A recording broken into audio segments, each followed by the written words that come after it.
mean, this stereotype of everyone coming and making statements, PR statements about achievements wouldn't make any sense. Let's be focused, okay? I will not talk about our achievements in agriculture, infrastructure, energy, water, and others. That will take time, okay? Now let's be focused. Occasions like this one, summits where people come, do their promotion about their achievements, and mostly PR exercise. Let's get out of this cycle, first and foremost, okay? I would like to focus on my own issue. Now people are talking about the resources of the continent, 60% of this endowment, 20% of this endowment. I mean, why can't you mobilize your own resources rather than extend your hands for handouts and charity? Is there a way of mobilizing these resources in the continent? How do you mobilize these resources? Can you mobilize the resources of Niger that are going to Europe, uranium and what have you? What about the mineral resources of this continent? Are you mobilizing these resources for the development of the continent, for climate change? What are these resources? Everybody is talking about their achievements in their own locality, in their own national borders, without even addressing the real issues challenging this continent. Talk about the continent's challenge and try to find solutions for this challenge, okay? We're talking about climate change, we're talking about resources, you are talking about so many things. Don't divert focus on non-issues, okay? Now, do your homework, come up with a definition of your goals and objectives, strategize, go for detailed plans, and then come to mobilize resources so that you implement your programs. Otherwise, I don't want to waste your time and waste my time talking about our achievements in Eritrea.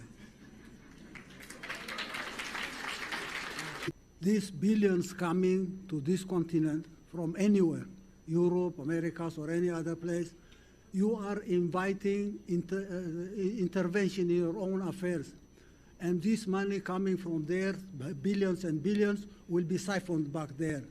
Make sure that you mobilize your own resources so that you can be enabled to benefit from resources coming from outside. The promises of billions is no good. Yeah. You're talking about corrupt governments and comparing them with the private sector and promoting the private sector, the private sector, the private sector. You put in place accountable governments, non-corrupt government that will use national resources for the development of the majority. This is not a matter of polarizing the private sector and the public sector.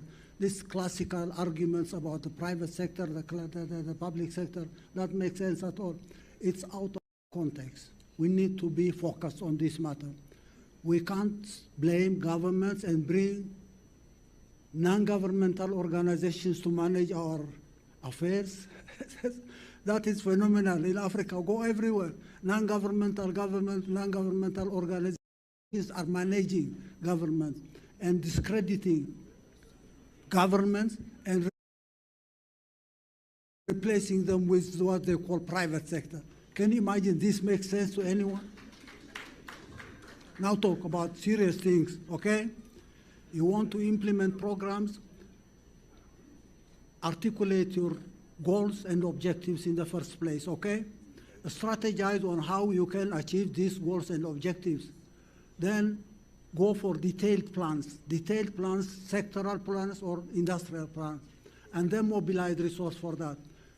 Give these plans and the resources to reliable hands, accountable hands. Government or private sector doesn't matter. It's not a matter of being with or against that party. How do you mobilize these resources to implement programs so that you address climate change? Thank you. Yes, focus. Don't get us to some classical discussions about what the private sector can do or the public sector can do. Corrupt governments will not implement any program at all. To talk about real government. Yeah.